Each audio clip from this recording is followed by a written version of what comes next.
get started, in your acknowledgments, you acknowledge your wife. And you said, without a leap of faith, nothing can ever happen. The fear of letting go was real for us. The first thing I want to ask you is, can you tell us how you encourage people to take a leap of faith? So many people are scared of making a change in life, going for it, going for their dreams. How do you encourage people to take a leap of faith when they're scared? Whether it's in a relationship or in a career or in any situation. You know, Roxanne, the first thing for me, and possibly throughout my life, what has happened is I've only gotten to wherever that is by simply believing in something that was far greater than me. Mm-hmm. And I realized I could either stay where I was or I could jump. And when I jumped, maybe I missed. But I could only go backwards if I failed. And usually you don't, you stay the same. But if I landed, I had a tremendous chance of going so far forward. But I'm not that smart. So reality is when you're not that smart, what you end up doing is when someone says something is possible, I never questioned it.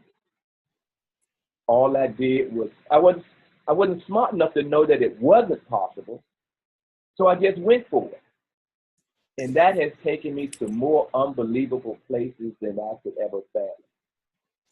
And, you know, that's, there's a book that's written about the beauty of not knowing, like coming into a new job with naivety, with a lack of, I'm not saying for you at all, but I'm saying people out of college who may not have experience. Sometimes there's an advantage in starting something new, not knowing a lot, because you form your own ways of doing things instead of just following the same old, same old. Well, I have been, and I love to tell people that everybody comes up with these brilliant analogies of how they decided this, how they did this, how they did that. And that is not me. I am if you will, I am someone that the universe has molded. I'm only where I am today because someone said something was possible. It was not any great scheme that I came up with. It was someone said, you can do that. My ninth grade English teacher, Nancy Newstead, Nancy said, you are a great writer. I had just gone to a new school that happened to be all white. There were 3 black kids in the whole school. It was a challenging, frightening experience. But my mother had been, or she was at that time, a maid. She worked for a family that owned a marina. So I often went over with her. And what I found out, Roxanne, was their kids were just like me. We sit down, we had lunch together, we ate together while mom did her work. The people treated me nice. On Christmas and holidays, I would get the things that he had played with that I could never afford, whether it was a bicycle, a pinball machine. And so when I went to this new school, there were people. They were people. There were people that didn't look like me, that did look like me. They were people. I got to play basketball for the first time in my life because I really wasn't any good. I couldn't play at the black school, but I got to play at this school. And that teacher, my ninth grade English teacher, which, by the way, Nancy and I have a book club today. Wow. We find books together. I wrote a book because Nancy told me in the ninth grade that I was a great writer. Wow. And I never forget those things. I looked at a picture the other day, and it was a my girlfriend at the time, and this was in high school, probably my junior year. We were at some party, and if she didn't really want me. She had me. She was older. She was a senior, and I remember when she left, and she went to this college prep class over at Hampton University, Hampton Institute there. And I would wait for her call and wait for her call. And Mama finally said, "Boy, get out of this house. Go down, go to the beach, go somewhere. Stop sitting by that telephone." I said, "Mama, but she's going to call." She said, "Well, if she calls, I'll tell you. Just get out of here." And I was this young, tiny person just waiting and waiting and waiting. Rejection can be one thing, but the gift that she gave me, I would never forget. She told me, and she always said, "You aren't like us. You live under a charmed star." And I never realized what that meant. And when we all had grown up, and I was at Nike, and one day I found her, and I asked her, I said, "You used to say all of these things." And she said, "Howard, it's been 40 years ago." What did I say? I said, "You said I lived under a charmed star." She said, "And you do." And I was granted that you still do. And she started explaining all the things. And it was those words at that tender age that meant far more to me than the rejection. So I'm able to grasp things and hold on to them that shape your life. So most people, when it's the fear that comes in, they don't grasp the good parts and hold on to them, because those are the things that can shape and mold their life forever.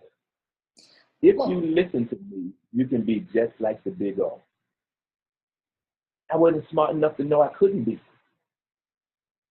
And I cut trees down, and I cashed soda bottles in, and I bought a gold, and I bought a basket, and I dug holes, and I put them in, and I shot a lot of baskets. And I don't know if I ever became that, but when I got to college, there was just a simple H dawned on the back of my uniform. Wow. So leap of faith is all I know, because what might happen on the other side will be far greater than where you are. That's one. Thank you so much for that. I do have a question. I think many of us have select hearing, where we don't hear those positive messages, or we could hear all positive messages and one negative message, and that negative message is what we tend to hold on to. What would you say to people like that? How do we start listening to the positive and absorbing the positive and finding the positive? And my second question is, how could we all, you talk a lot about mentorship. So my second question is, how do we become the Nancys in other people's lives? You know, the first question is, isn't it powerful how one negative thing, really what that does is like a thread. And if you pull on a thread long enough, it will unravel an entire garment. Just like in life, if you dwell on something long enough, a negativity, it has the ability to unravel every positive thing you have stored in you. And unfortunately, that's what most people do. They are drawn to the negative. They let the positive slip away, and they bury that negative, and that negative takes hold, and that negative starts controlling. It's like the thread. You know, in the old days, they say, well, burn it off right there, and that's where to stop. Stop pulling on it. Burn that thread off. Or better still, go and let somebody get a needle and thread and tack it back together. Mm-hmm. Life is really how you choose to see and accentuate the positive. That's really all life is. Life becomes how you choose to see it. And if you choose to see it in a big, bold, beautiful way, generally, that's what your life takes on. That big, bold, beautiful. Because everybody out there, everybody that you have on this webinar are actually the directors in their own film. Their film is their life. They get to make the cuts. They get to make the curtain calls. Because really the positive only puts you in a position so when the stage is set, you are ready to perform. How does one become a mentor? We often think that being a mentor is doing something huge in somebody's life. Being a mentor may be doing something so simple that someone grasps it by just really recognizing somebody. Really just telling somebody, you say, you know, I can see it in me. One day you're going to be somebody special. Those words, we forget how much power words carry. Those simple words, that's what that person might gravitate to and hang on to. And one day become. Because we are all creatures on this planet of helping people become. And that, for me, it only takes consistency. It only takes habit. And if you can give somebody a little bit of structure to hang their head on to, you'll be surprised how far that person can go. All of those people. I have that book club with Nancy because that's my way of saying thank you for believing in me when I couldn't believe in myself. I talked to that coach that said if you listen, you can be just like the big O. I talk to him all the time. That's my way of saying thank you for believing in a little boy like me, giving me encouragement. And if, just like those folks said, if you're not smart enough to know that they can't be right, you will do something amazing in your life. And you won't know it until you have created it. Somebody said, if you want to play the piano better, just do it every day. You may not play Mozart when it's over, but I guarantee you'll be able to play something that someone else can say, oh yeah, that's Jingle Bells. Yep. And that ties in a lot to your book. In your book, I think a big part is not necessarily, I felt like a big part of your plan for success. The easy part is a doing, almost. The biggest part is thinking about what you really want to do, setting your goals, setting your intentions. So can you talk a bit about Believe to Achieve and the program and some of the steps and some of the key messages that you believe lead to success? Okay, here is something that one never thinks of. It just happened to us today. There were probably quite a few people that said, oh, I can't hang around for this. This just isn't going well. Boy, this is bad.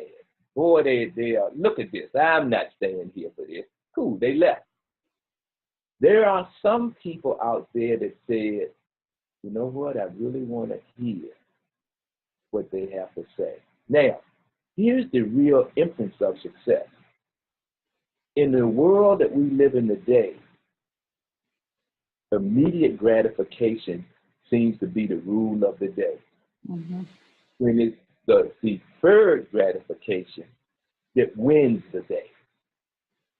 And a lot of those people could not defer the 15 minutes because it may have given them an opportunity to learn something. So the immediacy said, I can't fool with this. I'm gone. Those won't be the people that climb and have to move the stumbling block.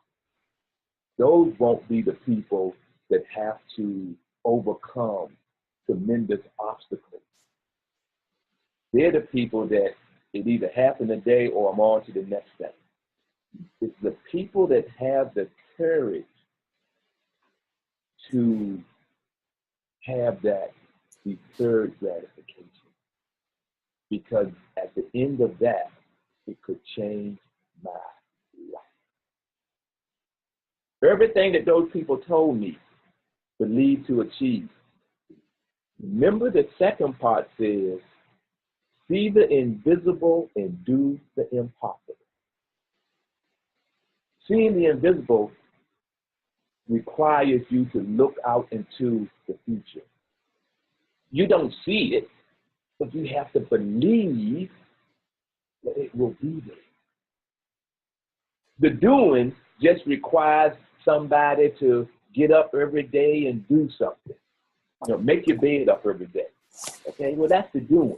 But why?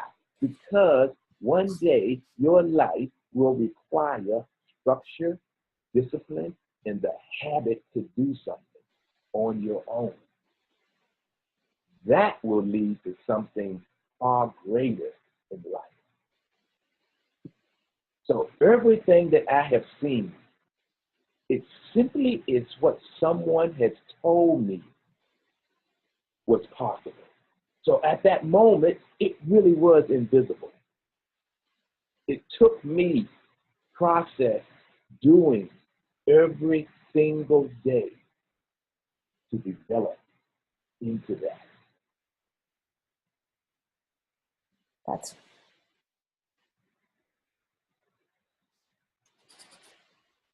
Thank you so much. I was so moved by your book, and I'm so moved by everything that you're saying. Can you talk a little bit about, when I say the word strength, what does that mean to you? When you say stress, Roxanne. Strength. Okay, when you say the word strength, actually for me that's a inner tool. Because truthfully, most of us are far stronger than we even know. The first little thing that tests our strength, oftentimes we let that destroy our faith. At the end of this, and we only found out that life was this one big test of how you got through. Because life is filled with broken dreams, broken promises, broken secrets that are kept. It's filled of disillusionment. But if they're simply things that test your character, test your integrity, test your strength, and you get through this, you are far greater on the other side. People call me a lot and they say, hey, my mom just lost her job. Can you talk to her? And I do. And usually it comes right back to this.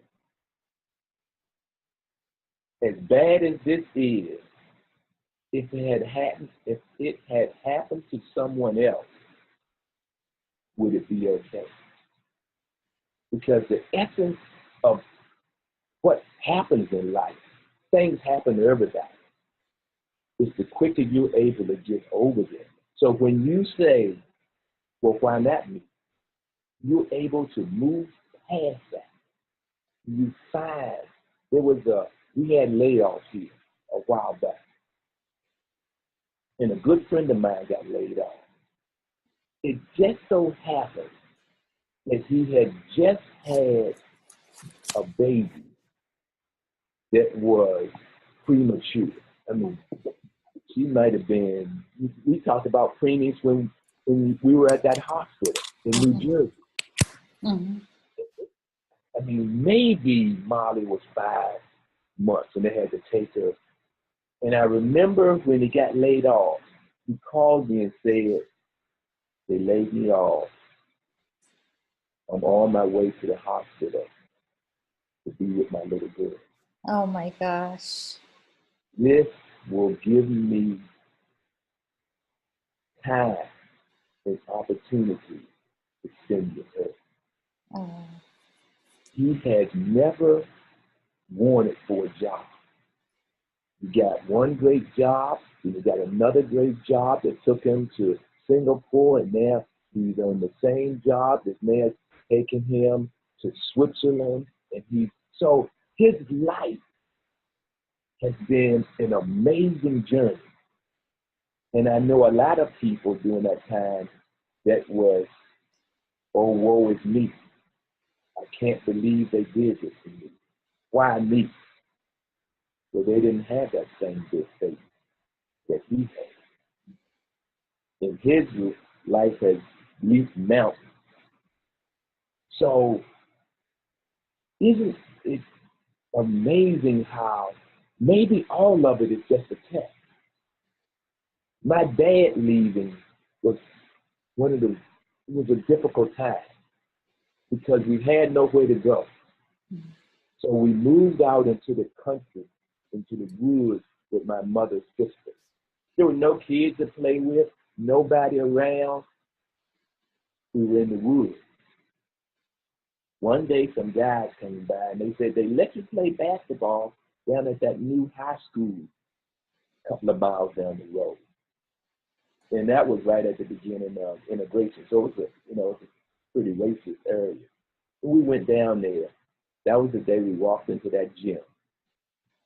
There were no kids in the gym. There were 3 men down the other end, 3 white men. And I said, we better get out of here. We're in the wrong place. As we were leaving, one of the men said, you boys want to play a game? And you figure they old people. You can always beat old people. They can't play. Well, they beat us to death. And when we were leaving, that's when this man walked up and introduced himself. He said, son, my name is Ben Haskell. I'm the coach here at Kickers Hand High. Wow. My name is Howard Washington. Have you ever heard of the big old Oscar Robertson? And that's like asking someone, had they ever heard of Michael Jordan or LeBron James? Mm. So, yeah. He said, if you listen to everything I tell you, you could be just like me. From this bad situation that my dad was gone, here was a situation that presented itself that changed the scope of my life. And had that been in those woods, it would have never happened. Wow. So faith is really everything. And I think that we the hard thing is we want to know what's going to happen. We want to feel like we're in control. But in the end, sometimes there are remarkable things. Change forces us into new situations, to encounter new people. And we just have to hold the faith during those uncertain times. Believe in ourselves, believe that we're being guided to a whole new, higher direction, I think. You know, Roxanne, for me, change is the greatest force in the universe. You know, people say they want things to stay the same. And guess what? A lot of them do. They never really go anywhere. It's those people that are able to accept change. You know, I was listening to this song and it said, I believe in you and me, where the river runs to the sea. See, the river, as we know, they aren't that big. You know, there are trees in it, sticks in it, rocks in it. But it is flowing towards something that is amazingly big. If we look at the Grand Canyon, people forget that it started with the Colorado River. And it was carved out and etched out over time to become this amazing reality. There was a study done in Yellowstone National Park. And really the study, they released a small amount of wolves into Yellowstone. And the wolf had been absent for quite some time. The wolf is an apex predator. What had happened is the deer had really taken over. They had multiplied and they'd taken over. And you can say, wow, that is great. The deer took over. Now, what really happened was when they released and put the wolves in, obviously wolves do what wolves do. They killed some of the deer to eat. But then the other deer stayed up in the higher elevation and didn't come down. So before long, the trees started growing. So what happened then? The birds started coming back. The bushes started growing. So what happened then? The berries started coming back. So now, all of a sudden, you had other animals come in to eat the berries. The trees grew, so now you had beavers that came back in. And then they felled the trees and they caused dams. And then you had fish that came back in. So the whole ecosystem changed because there was change. See, we stay on this one beaten path and figure that life is safe. No, life isn't safe. Life is a game where one should take chances. Don't do crazy, but take some chances. Those are the things that will better your life. Those are the things that you can learn from in life. Because life is a learning, growing experience. And mine has been greatly enhanced because I was dumb enough to listen to people that saw more in me than I could see in myself. So now that you are where you are, what would you say to your younger self? What I would say to my younger self are probably all the things that I have said. Believe in things that normal people will never see. Believe in you even more than you believe in you now. Now, here's the one that will catch up to a lot of people. Read, read, read, read, read. Because someone else has had these experiences and they are willing to share them with you. Learn from them. And now you have the tools to better your life. And somebody said they hide things in books because a lot of people don't want to read them.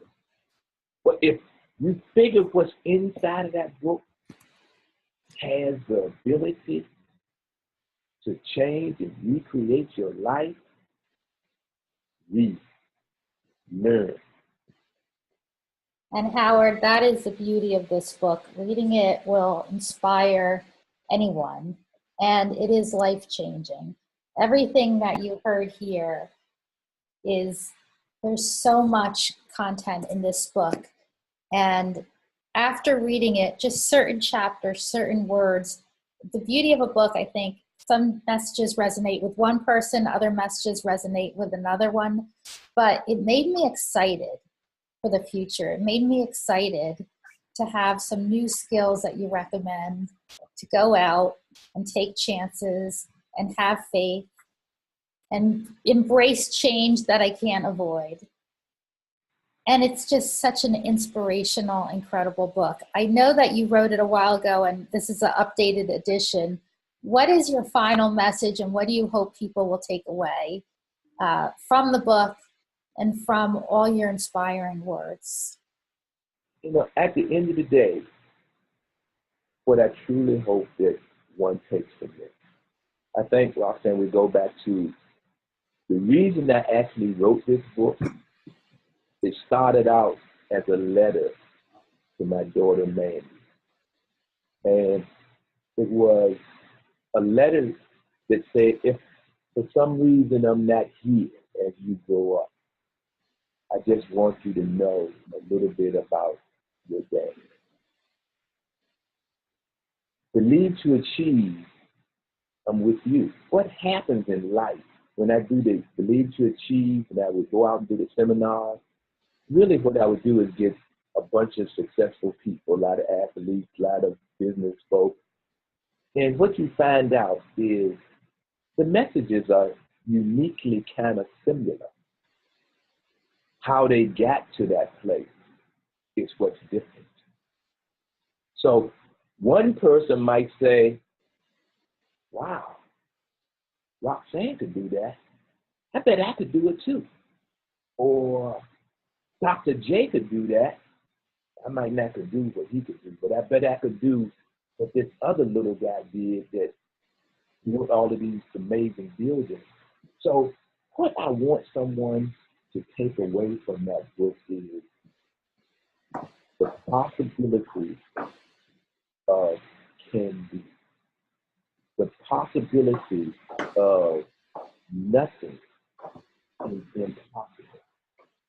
And as I often write, and they can take this as my writing to them, the contents of the book.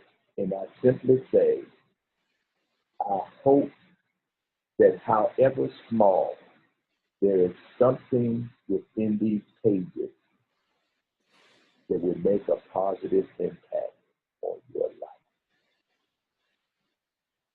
That really is simple.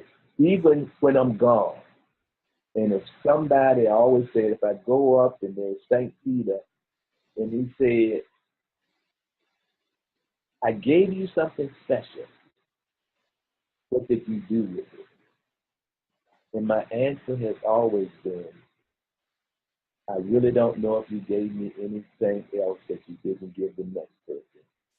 But whatever you've given me, I try to use it to help everybody see that what you have given them is enough. Howard, thank you so much for spending time with us today. Thank you for your incredible book, and thank you for being exactly who you are. You are such an inspiration, and thank you for all that you share with so many, the lives you touch. We're so grateful. Roxanne, and we're going to have to do this again when we can get all of this technological equipment working. Okay. We will, but we'll be able to edit this and it'll be great. And I know it'll touch many lives as more and more people watch it. But Howard, I so admire you and I so appreciate you taking the time. It's an incredible book and you're an incredible person. So thank you. Thank you so much. And thank you for all of those years ago at that time. And it was resounding to me because we had gone up to the premature baby. And I was a premature baby. Wow. And so that has stuck with me.